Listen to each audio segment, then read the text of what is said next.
I'm Joe Lample.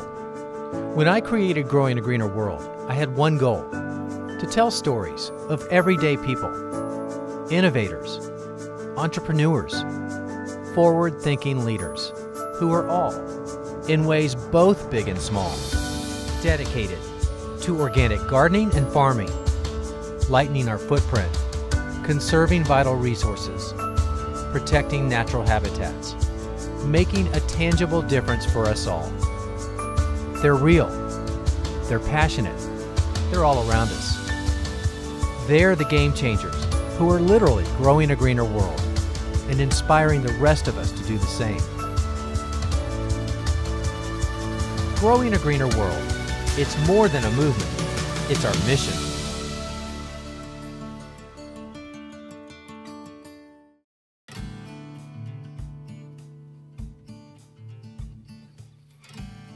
There's a growing desire in this country for food we can trust.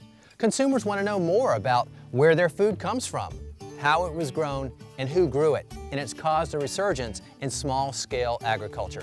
Smaller farms can skip the commercial industrialization of food production and return more to growing and producing food more responsibly, food that's healthier for the planet and for us.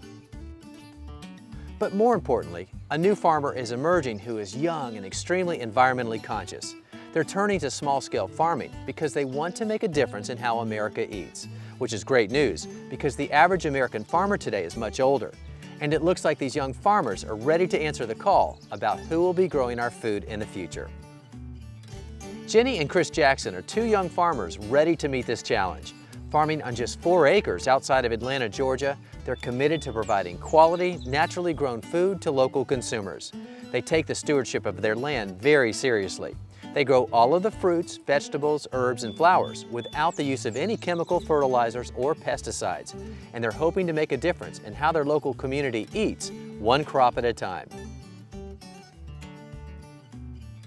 I grew up on this land, and being here at a young age, I knew I wanted to do something outside. I've always enjoyed helping my parents with their garden. So I knew for a career choice I wanted to be doing something outside, but when I discovered that small diverse farms were a way that you could create a career out of that, I knew that I wanted to take advantage of the gift of this land and to do that here. I became interested in organic farming out of a desire for a worthwhile vocation. As soon as Jenny and I graduated from UGA, we moved to Pine Mountain and got married. And during that time, Jenny and I were having a lot of conversations about moving forward and about what we wanted our lives to look like in the immediate future. And I didn't really feel like it was teaching for me, and Jenny didn't really feel like it was working for someone else either. We just decided that we would possibly try farming. Our good friend had sent us a link to an organization called Willing Workers on Organic Farms. And that organization hooks up folks who are interested in working on farms with farms who need help. And so we decided that we would like to go to Hawaii and do this. And so we went for about 6 months and worked on 3 different farms on 3 different islands and just had the time of our lives. We learned how to surf, we learned a little bit about farming. And so when we came back to Georgia from Hawaii, we decided that we wanted to continue farming, but we wanted some more practice. And so we hooked up with a farm in Atlanta. Skip and Cookie Glover had been farming for 30 years. And they were a couple full of wisdom and really knew the area. They knew the farming scene here in Georgia. They knew how to grow food really well. And so we were so fortunate to find them, and they were so gracious to invite us into their farm and teach us what they know. And so after a year of working for them, we brought that experience back to this land here where Jenny grew up, the farm that her parents owned. And her parents were gracious enough to allow us to use 4 acres. And we started growing. And so we started with basically a large garden, about 5,000 square feet. We wanted to start small so that we could learn from our mistakes. We knew there would be many, and there were. So as we gained more knowledge, we felt more comfortable expanding. Irrigation, compost, amendments, all these things you need to get started in farming and to build your soil are expensive. So our capital was limited, And we started small, and over the course of 3 years grew it to 4 acres. I didn't know much about organic farming when we got started. I just knew that I didn't want to farm in a way that was harmful to the land. We decided a long time ago that we wanted to farm organically and not use the chemical pesticides and the herbicides and the synthetic fertilizers. We eat the food that we produce on this 4 acres, and our family eats it. And also, we take stewardship of land very seriously. To make this work financially for us, the CSA has been what allows us to farm.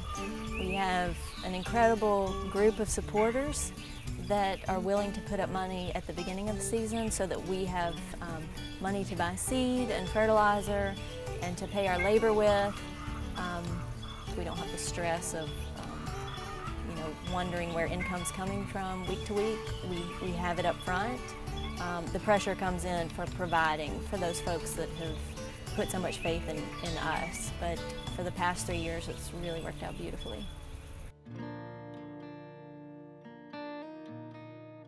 CSA, it stands for Community Supported Agriculture, and you'll often find distribution sites at farmers markets like this. It's a great way for the consumer to connect with their local small-scale farm while getting super fresh produce. This looks great, by the way. Now here's how it works. In a CSA, a consumer will buy shares in next season's production based on a weekly, a bi-weekly, or even a monthly basis. And it's a win-win situation, because in addition to getting ultra-fresh produce, they get to go to the farm. They get to develop relationships with the farmer and see how and where their food is grown. And it's not a bad deal for the farmer either, because a lot of what they grow is already pre-sold. They can spend a lot less time on marketing and a lot more time on production. This is fantastic. This looks so good.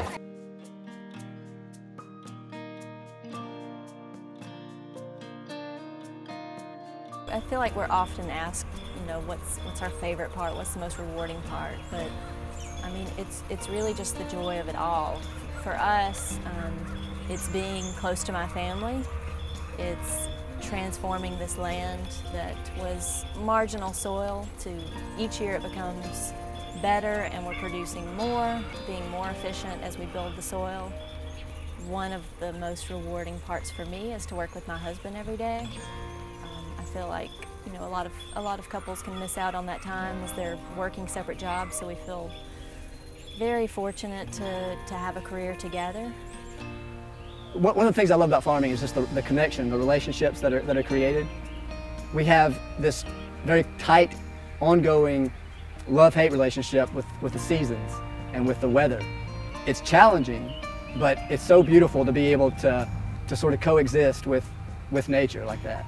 The connection between our physical bodies and the earth and the plants and the tillage and the harvest, that connection between the energy going into that work and then the harvest, that energy going into our bodies and giving us sustenance.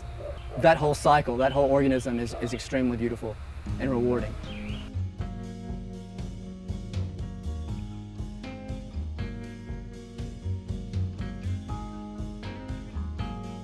Just over an hour outside of Atlanta is another set of farmers dedicated to growing food with integrity and making that connection with others. Paige Witherington is the farm manager, and Justin Dansby, the co-manager at Serenby Farms, a certified organic farm located within a sustainable community. Currently growing on 8 acres, they have over 350 varieties of vegetables, herbs, and fruits with an emphasis on taste, genetic preservation, and organic production. Mindful of their impact on the environment, they only distribute their produce within a 40-mile radius of the farm.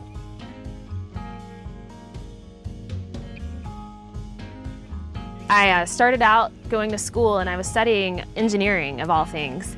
And I did an internship and I hated the white walls and all the computer work and really wanted to be outside. I wanted to look out that window and be able to see what was going on. So fortunately, I found a farm to volunteer on. The first day I was out there, the people were so happy and healthy and it was beautiful. And I just loved all of the work, the diversity of the tasks. I felt like I was soaking up so much knowledge, more than I had ever learned in school in one day, and made the decision that I wouldn't be doing anything else. Pursued an apprenticeship and then started managing this farm 6 years ago.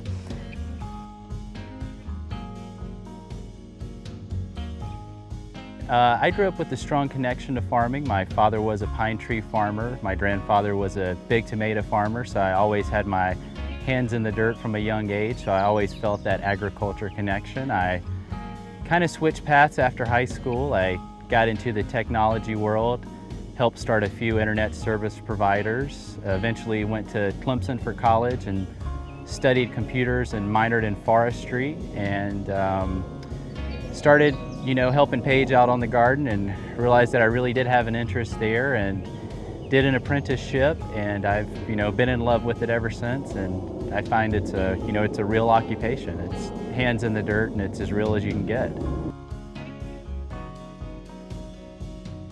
So not only do I love most of the work, I'm not going to lie and say that I love every single day, but 90% of the time I'm happy. But when I go home at the end of the day, I realize that what I'm doing is so much more important than just self-fulfillment.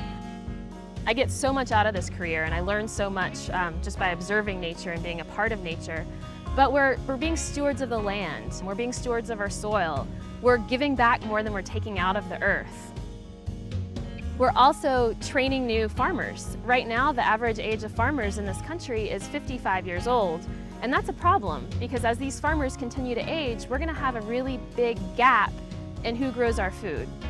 So it's our goal to slowly repopulate the country with younger farmers and teach all these youngsters the skills they need to be able to grow food, so we can have more localized and sustainable food production. And at Serenbe, their apprenticeship program is working beautifully. They stay for about 9 months, learning everything there is to know about managing a farm, from driving a tractor to managing the books. Of the 20 or so apprentices that have come through the program so far, 15 are still involved with farming. 10 even run or manage their own farms and are sharing their knowledge by training new apprentices as well. So training people, stewarding the land, and feeding people. Nutrition is a huge problem in our country right now, and a lot of people live in these places where they don't have access to clean and healthy food. And a lot of people do have access to it, but they're not utilizing it.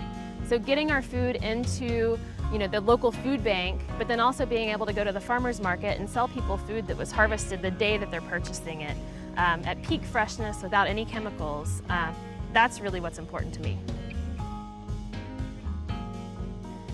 The most fulfilling part of farming for me is to be outside every day with my loved one here, doing something that is as real as it gets, putting our hands in the dirt, growing pure, clean food for people, and having that sense of community and that really rewarding feeling, seeing the fruits of our labor and the community we're surrounding ourselves with. It's a great emotional feeling. It's a high you can't get from most jobs nowadays. So here on the farm, we grow everything certified organic. We don't use any chemicals, we don't use any pesticides, any commercial chemical products at all.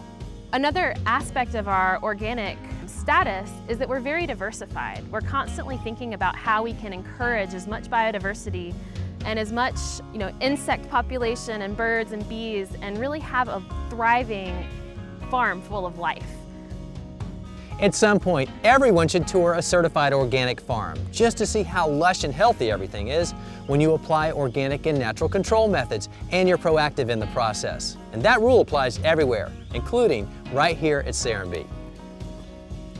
To maintain the status of any certified organic farm, there are certain non-negotiables that have to take place, right? Exactly. And at Serenbe, you refer to those as the 3 C's. Right. And those stand for cover cropping, compost, and crop rotation. Very important. We've talked about all of those elements at some level in past episodes, but tell me how those apply right here. Well, on this farm we have quite a bit of compostable materials surrounding the farm. So we bring in all of those materials like resident food waste and manure from the horse stables, put it in a big pile, let it heat up, and then apply it to our soil to help with water retention, organic matter, and getting good biology in our soil. Totally important. And with cover cropping, we don't like to leave any of our beds fallow. So once we pull up these squash, we'll actually till in different grasses and legumes to give back to the soil. Yep. We turn those back into the ground, and it gives us even more organic matter. And then there's crop rotation. Exactly, and crop rotation is so important because as an organic farmer, we're really pressed to deal with the pests and diseases that we're faced with. So we have a 10-year crop rotation on this farm. Where we have squash here, we won't have squash again for 10 years. So these will move all the way back over there, and hopefully some of the pests and diseases won't be able to find the squash quite as easily. Yeah, basically you starve them out. Right. So crop rotation is really important with an organic farm, but you know what? It works really great in a home garden too. Now here's the premise. If you put the same plant in the same place year after year, you're going to deplete the soil of the nutrients that plant needs to thrive. In addition, there are certain pests and diseases that live in the soil around their favorite plants. So when you keep putting the same plant there, you don't give them any reason to leave. So what do? Well, the solution is don't put the same plant in the same place year after year. In this case, I have beets in this bed. Next season, I'll move the beets over to this bed. Now the lettuce, it shifts up to this bed, the fennel, it moves over there, and so forth. Hence the term crop rotation. Now you don't need a 4-bed system to make it work, but I really like that. If you really want to keep it simple, just don't put the same plant in the same place 2 years in a row. And if you want more information on crop rotation, well, we have that in the show notes for this episode on our website, and that address is the same as our name. It's growingagreenerworld.com.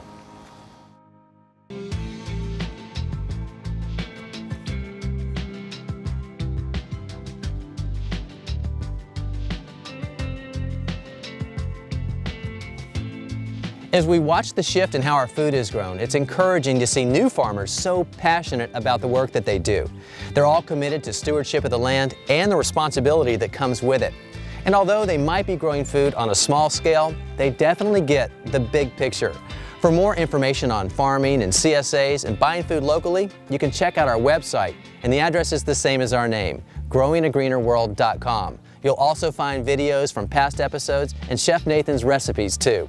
Thanks for joining us. I'm Joe Lample, and we'll see you back here next time for more Growing a Greener World. Farming is hard work. Farming's rewarding. Farming's my livelihood. Farming is growing food so that we all can live and so we can eat. Farming creates community. It goes back to our cultural roots. Farming is all these things, but small-scale farming in a sustainable way, that's our future. 213 page interview, scene 2, take 1. Come on. They only distribute their produce within a 40-mile radius of the rooster. 3, 2. 3, 2. Mindful of... Stop it. You're not in the chicken show.